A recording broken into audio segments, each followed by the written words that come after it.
You're listening to Nothing Important. That's actually my favorite part of the whole interview. Yeah, pretty awesome. I almost felt bad there for a second. I'm not even sure if they're still on the line. I'm not sure if they're still there. I'm on the line. Please enjoy the show. That's great.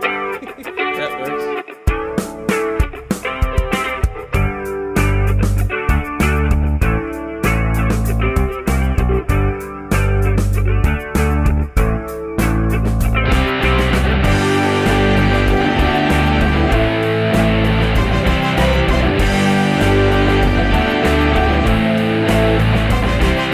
Because we're in between houses right now, not because we're homeless, but because we bought a house but had to vacate our last apartment because of mold.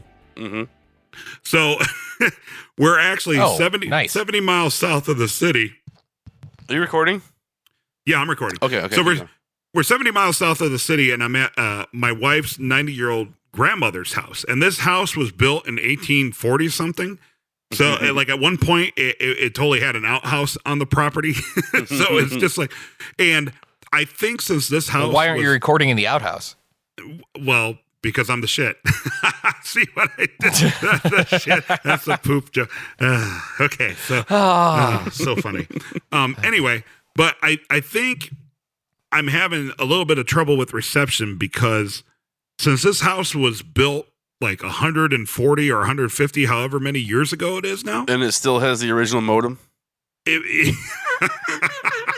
Yeah. But it's a historic piece because it was signed by Abraham Lincoln on one of his trips to Chicago.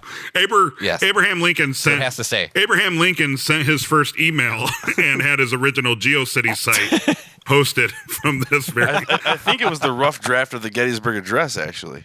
Mm-hmm, yeah, and in the dark days before spell check. Right. Or maybe they had spell check, just not the grammar check. It took so long to send it back and forth. The original draft was 1 score and 7 years ago. Ooh. Bravo. 1 score in 7 years. Yes. Awesome. A lot of revisions. Okay. A lot of revisions. Yep. So I think what the thing is because they don't have, my grandma doesn't have internet, so I'm using my phone as a Wi-Fi hotspot to do all this. But I think the reception is rough because this house is so old that it's actually built with real material. Right. So it's interfering with the radio waves. Right, so there's no like drywall. It's straight up like plaster. Jeff, you have an older house. You know what I'm talking about. You're basically you're in a bomb shelter. Is what you're in. Yeah, right, exactly. It's like no, our house is all plaster, and depending on where I'm at, yes, the Wi-Fi and everything else, it just goes to crap. Mm-hmm. Completely. So that's why I'm out in the garage. Yeah, our kitchen's on the back where we have our modem. Yeah, this garage is built in as part of the house, which is probably pretty rare back then, but. It's like you're podcasting from 10 Cloverfield Lane. Also, there's a lot of lead in those plaster walls. Well, that's good because then Superman can't watch me walk around naked. You walk around naked in your 90-year-old grandma's garage? You don't? What kind of weirdo are you? I'm American. I don't. In my defense, the only reason why I do that is because she always makes chocolate chip cookies, and I don't want to get crumbs on my clothes. Perfect sense. That makes perfect sense. I'm not an animal. So, coming up next on the Nothing Important podcast, since we're doing this now, apparently, coming up next on the Nothing Important podcast, we have the one and the only Bob Odenkirk. We originally recorded for him for our Better Call Saul podcast. It's all good, man. But you can find it at it'sallgoodman.com. But we are recycling that interview for Nothing Important, not because it was so good that we want you Nothing Important listeners to hear it, but just more for a vanity type thing so I could say I had Bob Odenkirk on the Nothing Important podcast. I approve. That sounds good. It'll look good on a resume. That's our resume. Right. Because I've been watching. Wes. I've been watching Weird World Wonders, Weird Wonders of the World on Netflix, and it's hosted by an Englishman that cannot pronounce R's or L's. So, like, Arizona, So he's like in Asian. California. It's very arid out there. Weird Wonders of the World. I can't understand a word you said, but he can't pronounce R's or Exactly. R's or L's. He's an Englishman. He can't pronounce R's or L's, so it's always like Arizona, Australia. The thing about English people, though, a lot of them pronounce an A as an R sound. Also, which is ironic, but he doesn't really do that. He doesn't call it like Arizona. Like I know a lot of people would. Arizona, whatever. They can't do the accent. Like Missouri. Yeah, but I work with a bunch of British people, and I think I have a hard time understanding accents because they speak to me, and in my head I'm thinking, man, you guys should really learn, like, if you're working here, it would benefit you to learn English. But then I realized that as an American, I'm speaking the incorrect English, and Right. they actually are 100% correct. They're speaking the Queen's English. Yes, the Queen's English. The Like Queen's the other English. day, I had to set up video conferencing for them, and they were asking what kind of not camera but camer, like because a lot of times they pronounce the A with the R sound. Yeah, and I was like, what? I really have no idea what you're talking about. In my head, I'm like making fun of them. What But kind of that camera are you using, Brian? But that's probably what they think about us every day. Like the whole time they're there, they're probably like, why don't these 350 million morons just learn how to speak correctly? I was hoping that they were all speaking Cockney slang to you, and you've slowly been able to pick it up. Yeah, That would be quite corking. well, which is good because then I'll finally, if I pick it up, eventually I'll be able to understand Dick Van Dyke and Mary Poppins, which has been long been a dream of mine. I've always wanted to be able to speak fluent Cockney. Yes. It's just part of my greater plan to be a chimney sweep. Or a cobbler. Not even really sure what a cobbler is. That a shoe guy or is that a hat guy? That's a shoe guy. Yes. Cobblers are for Did you not see the Adam Sandler movie? Usually done by elves. Adam's Family Values? Adam Sandler movie called The Cobbler about a shoe repair guy. No, I thought you He said experiences people's lives from their shoes. Dave, who has honestly seen that? I don't think anyone in the world has I don't really think seen so that. either. But he's got I a think 6-picture deal and he's halfway through it, so. No, seriously, Adam Sandler has like a 6-picture deal with Netflix and he's got 3. The 4th one's coming out. Well, I think the thing about About Adam a Jewish Sandler movies agent. is, hasn't Adam Sandler pretty much just admitted that he makes movies so he can go on vacation with his friends? Pretty much. Yeah. Right? So I Yep. feel like what he does is like when we're all hanging out together in person, you know how like dumb inside jokes just develop, or somebody will misinterpret something somebody says and then like you build off of that. Mm-hmm. I feel that's how all of his movies are. They just hang out until somebody says something slightly outrageous. And then they're just like, all right, David Spade, Adam Sandler, the guy from King of Queens, I always forget your name, and Chris Rock. You guys, Kevin James. yeah, you guys just play yourself, and I'm going to play this ridiculous character, and we'll make a movie about it. That sounds the same as all of my other characters. Right. And of course, it's, yeah, and it's got to hit the same points. I have to insult people by using like obscure references to whatever it is I'm insulting them about. I have to get the hot girl at the end. Mhm. And even though I look like one of the most unathletic people on earth, I have to be in some form a star athlete. Because even when he's not playing a star athlete, like the background of whatever character he's playing is at one point he was like a really good athlete in some sport. Yeah, he's just living out nerd dreams, man. Right. With orchestra swells. Like at in the Little end. There's Nicky. always this- He was one of the greatest athletes ever in Little Nicky. hmm I remember Exactly. that. The greatest Yeah. chicken eater. Yes. Exactly.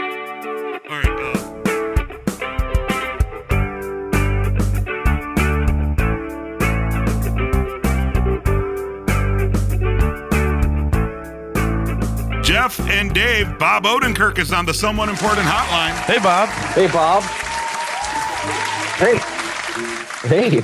Thank you so much for coming on the show. how's it going? What am I on? A podcast here? You are on a podcast called It's All Good, Man. Oh, holy shit. Yeah, we So call I ours. don't understand why you would be interested in talking to me. That's really neat of you. Thanks for having this podcast exist. Yeah, absolutely. We call ourselves the Better Call Saul podcast because there's a million of them out there. I don't know if that's necessarily true, but we try our best. And since we started 2 years ago, everybody was like, dude, you got to get Bob on. You got to get Bob. And we're just absolutely honored that we were able to make it happen. Well, I'm happy to be here. Thanks for doing it. Yes, sir. So, Better Call Saul season 3, like actual for real media outlets, AMC has been nice enough to grant us pre-screenings of the episode. So Dave and I have seen the first couple episodes that are out there, and great Well, you know work. more than me. I haven't seen it. Well, Well, I We'll can have tell to you did a share good the- job. yeah. Is it good? Well, it's absolutely phenomenal. So the way that is handled this year, it seems like it has its own distinct tone from the first 2 seasons, and some of the physicality of your acting and some of those scenes, very well done, my friend. Well, thank you. You know, I think that comes from my comedy background, and I think I know what you're talking about. Again, I haven't seen it, but I think I know what you're talking about, and it comes from doing comedy for so many years. And here's why. Here's my theory as to why it's a unique season and what you're sensing there. There's a confidence in season 3 that allows us to go places that maybe in the past they would have been a little more hesitant to go because we weren't really sure what the show was, especially in its first season. Right. And we worked, everyone was working so hard to land these characters and find them and be respectful to Breaking Bad. And now that we have our own show and it kind of is working on its own merit, and we know what we can do. We've seen it work. We've seen, sort of more comic choices work, right? Mm-hmm. Shut it right up against, traffic danger. We can see it pull that off. Now these guys are kind of running with it. And when I say these guys, I mean Peter Gould and Vince Gilligan and the whole production team. Yeah, just the chemistry of the entire team. Because, the actors, the chemistry is definitely developing also, especially when the relationship between, Jimmy and Kim. And then, just to see everything come together, even with, Brian noticed a significant change in tone. There's just, ever since we've been talking to people involved with the production, it's blown my mind at how pleased everybody is with it and how happy everybody is to work with these creative types.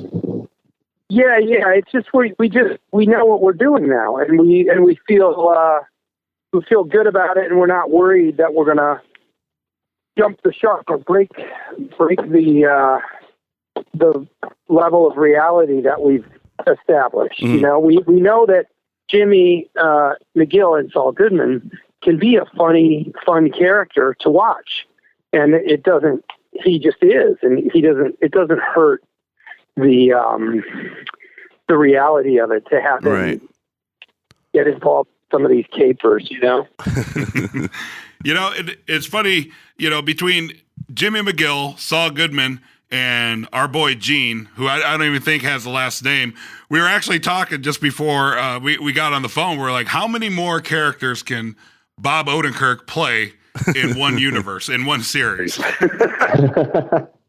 I know. I don't know. Let's find out.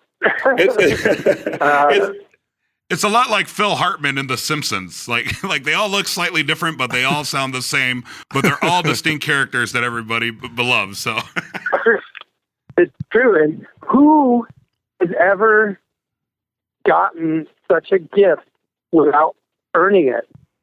No one. There are actors given their lives to acting who are teaching classes and doing bit parts. And here's this dopey sketch guy, me, and these great writers, the best writers in TV, going, where else can he go? How much deeper can we go? Let's give him another variation. And I'm like, all right. I mean, honestly, you guys, I read the script. I mean, that's the first season of Better Call Saul. There were things I read. And, obviously a little intimidated and challenged. This is going to be hard. Mm-hmm. But really also this feeling of like, are they really trusting me with this? What did I do to deserve this? I didn't do anything to earn this. And I say it with a smile and glee, and because I don't know what else to do with it. I don't think feeling bad about it is going to help anyone.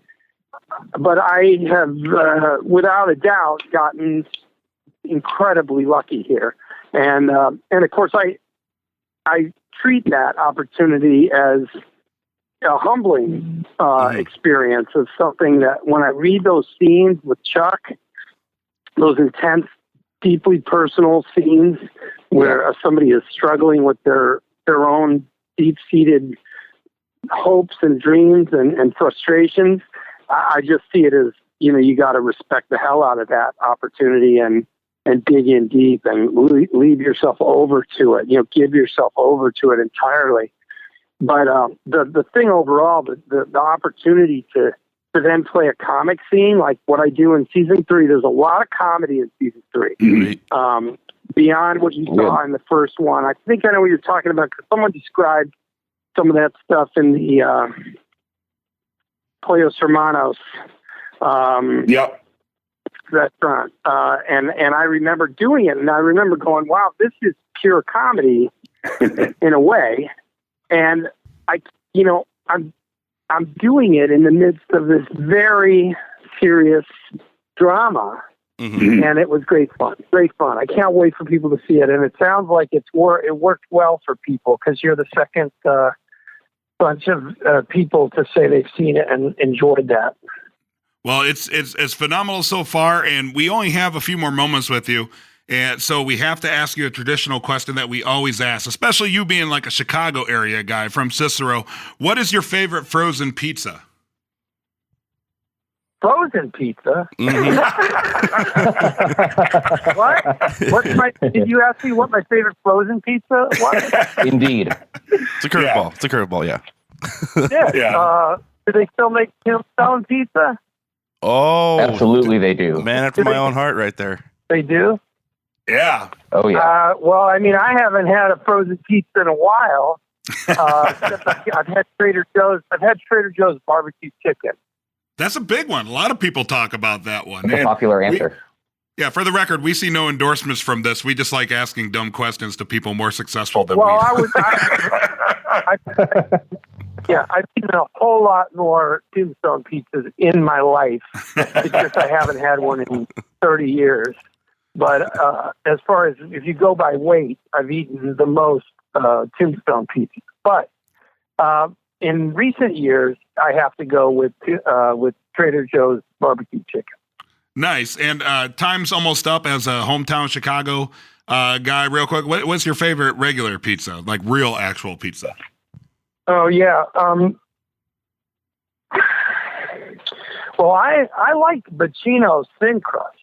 And nobody else says anything about it. I'm the only one. You are as far as my experience. To like that so much. Yeah. What's that? I said you are as far as my experience. I've never even heard that name before. I think they're still operating. I'll check right now on the internet. We'll go on Bob Odenkirk's recommendation. I'm pretty sure they are because I typed it in when I was there in Chicago because I wanted to get it. But hold on a second. Yeah, we just Brandon Hampton was in town, and I had dinner with him last weekend, and everybody was trying to shove pizza down his throat. And I kind of felt bad for that. Yeah. Yeah, I mean, I like Bacino's thin crust. Look, it's got. Yeah, they're still there. Next time I go to Chicago, I'm eating there. Awesome. It's in Lincoln Park.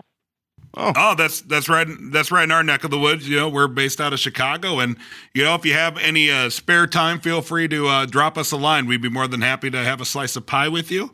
And we absolutely appreciate you coming on. It's all good, man. The Better Call Saul podcast. And it's been an honor watching you. And on behalf of the literally tens of thousands of listeners and hundreds of people that have emailed you, that or emailed us about you coming on, thank you so much. We really appreciate it. Thanks for having me. Thank you, Bob. Gentlemen, Bob Odenkirk. Thanks a lot, Bob. Thanks. Bye. Bye. You know, it's Bob, super great guy. What's always funny is as we were listening, we did the pizza question. What cracked me up is that Bob is so busy and doing so many press junkets today, and we just wasted 30 seconds of his time as he was looking up a pizza place on his phone. That's actually my favorite part of the whole interview. Yeah, pretty awesome. I almost felt bad there for a second. I'm not even sure if they're still on the line. I'm not sure if they're still there. I'm on the line.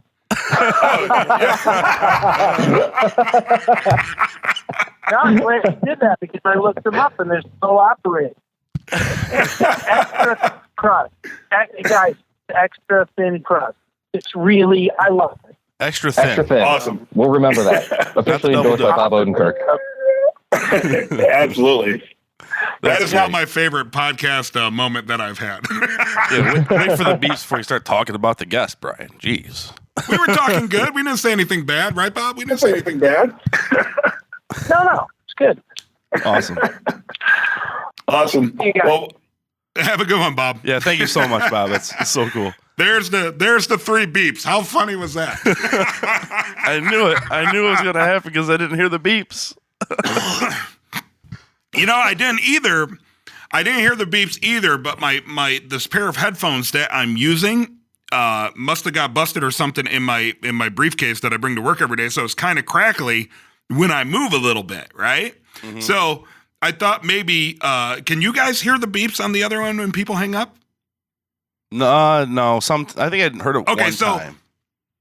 So okay, awesome. So I thought because like usually the timing is when people say bye, it literally takes about 2 seconds, and then I hear the three beeps, and I know that the guest is hung up. Mm-hmm. So, but like right after you said bye, Brian, yes. Have you heard the three beeps?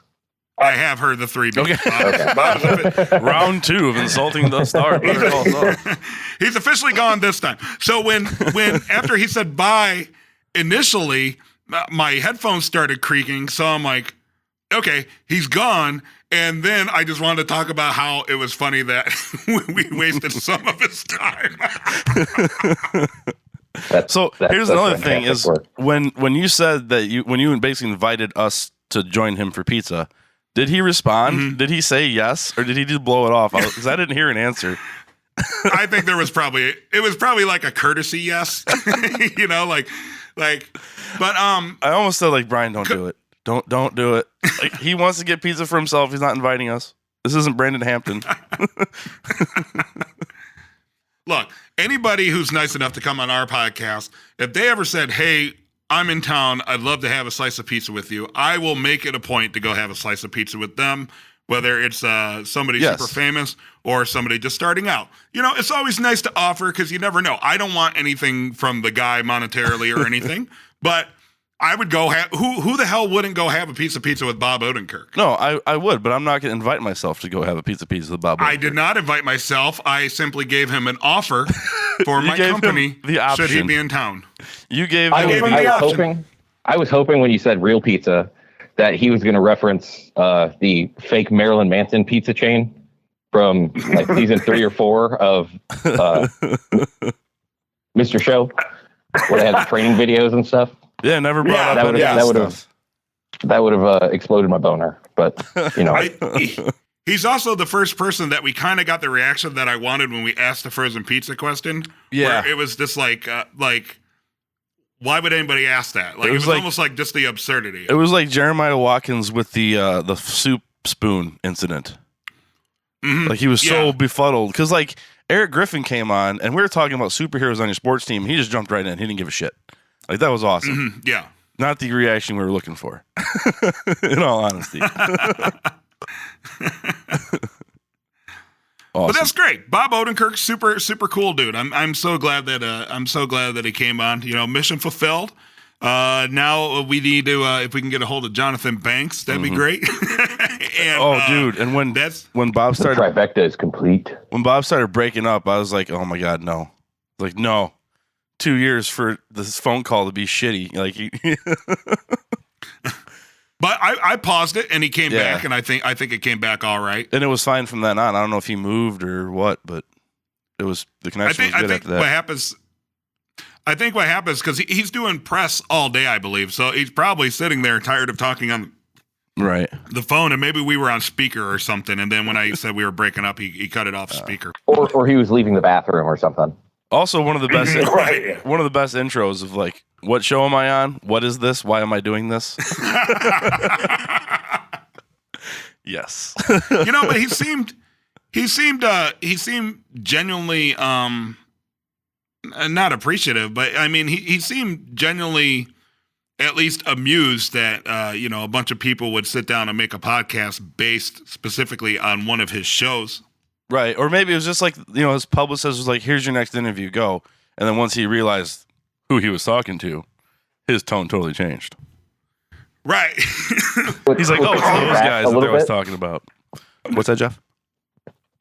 What took me back a little bit was that he said that we were the second people he'd talked to all day that had seen the episode. Yeah. I'm thinking a press junket, at least, a couple more people would have actually had the credentials to see something so they could ask him questions about it, etc. Right. But yeah, that was just interesting to me. That was interesting. In a weird way, they're doing something that's kind of unprecedented, right? Like, have there been that many prequel shows to a successful TV show? Star it's Wars not 1 through uncommon. 3. Duh. Is that a TV show? Damn it. No. It's a TV show. What I'm saying is, I see it on TV all the time, Brian. like I've seen, I feel like I've seen, like there was like a big movie, right? Like a big successful blockbuster movie.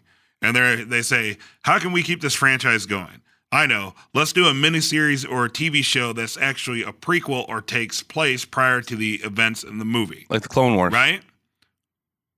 Okay, perfect. Yeah. Okay, perfect example. Okay, so Star Wars movies. You gotta give Jessica and then credit the for that Clone one. Wars. Jessica said that. Well, I'm saying Rogue One, a Star Wars story. So go off of whatever one you haven't seen. Either way, those are still those are TV shows based off of prequeling a movie, right? Right, but those are that is the combination of a TV series and a movie. But right? But TV This series to is TV one of- series? Right, this is, and it's not a spinoff because it's like, Laverne and Shirley was like a spinoff of Happy Days. Right. Better Call Saul isn't like a continuation or take place simultaneously in that same world. It's building an entire background history for characters and developments that easily probably never had any idea that there was going to be need for a history of. A prequel. Right? Right, If you exactly. You see what I'm saying? Like, has there ever been a TV show besides Breaking Bad that has had a successful series before it? Because then Wait, it's look not. that up. And I'm gonna pull fans, an anybody that Odenkirk can and answer look that up. From now on, Because when we then look something it's up not- while on the phone, we call that pulling an Odenkirk. No, Jeff can totally be the guy from now on.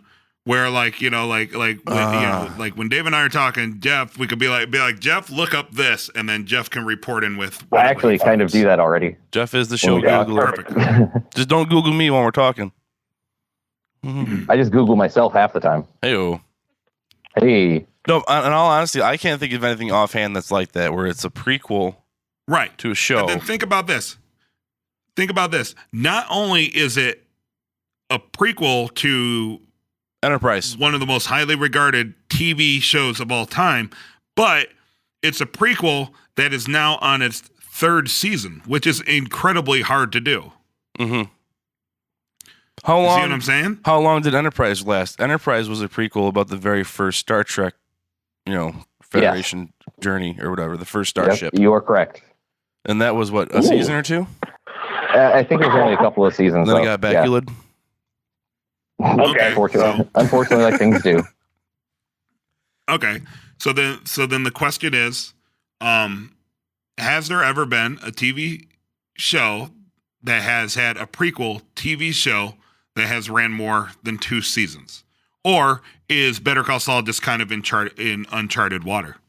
Yeah, I don't know. There are, according to Wikipedia here, there are, We need a soundbite for that. a whole crap load. Jeff Googles Really? things. Yeah. Spin-offs like, are the prequels. like the Flintstones kids came Yeah. after the Flintstones, but it actually happened before the Flintstones. Ah, boo. Well, yeah, they're not Benjamin Button. Exactly. So technically, Tiny Toon Fear the Walking Adventures. Dead. Fear the Walking Dead, another AMC show, takes place before The Walking Dead. How Oh. many seasons is Bates that? Motel takes place before Psycho. Yes, Because you're true. But Psycho's not a TV show. Psycho's a movie. Very true. Very true. Okay. So so we're keeping track so far, we have some Star Trek show. Enterprise. Right? What was it? Enterprise? Let's not piss the nerds off, Brian. Some Fear of Star the Trek Walking show is Dead. the next show coming out about Star Trek. A lot of And- these on here are cartoons. Yeah, because they did a lot of where that. Like, it was let's just a draw 'em younger as version of the babies. cartoons. Yeah. Right, yeah, because if you want to go that route, there was like Alf, and then there was Alf from Melmac, which was a cartoon Wow. of Alf and his life on Melmac before it exploded. Deep cuts. You could say that Gotham is a prequel to the 1960s Batman. So, and just like Smallville is a prequel to the Christopher Reeve Batman, Superman. Right, but that's a movie. But that's a movie. Oh, that was that's- thrown out, and I that's was why you yelled said- at about it. That's why you said okay. Then Smallville's a prequel to Lois and Clark. Very good. Yeah, and there was like a Fraggle Rock cartoon. But Smallville ran for a very long time. If you want to consider that a prequel, I mean, it's an origin story, so it's the same ballpark, Right. I guess. Is- There's Battlestar Galactica ones too. It looks like there's two of them, but I'm not into the Battlestar Galactica. I was gonna say Battlestar Galactica just to say it because I figured there would be, and then lo and behold, nerds. Oh, here's the one. The one that matters is Ponderosa, which ran for Wait, say it again. 2001. Ponderosa. Like the shitty buffet? crappy yeah, like the crappy buffet restaurant. Was that? We used to go there on a family trip. That is a prequel to Bonanza. I was just saying that's Bonanza I thought- prequel, isn't it? I thought you were going to say Ponderosa is like a prequel to Golden Corral. No, Old Country. No, Buffet. usually those are about the same and they end the same. Be sure to follow Nothing Important online at nothingimportantpodcast.com. Find us on iTunes, on Twitter at NotImportantPC, and you can also find us on Facebook. Nothing Important is recorded with help from Third City Sound in Joliet, Illinois. Thanks for being awesome.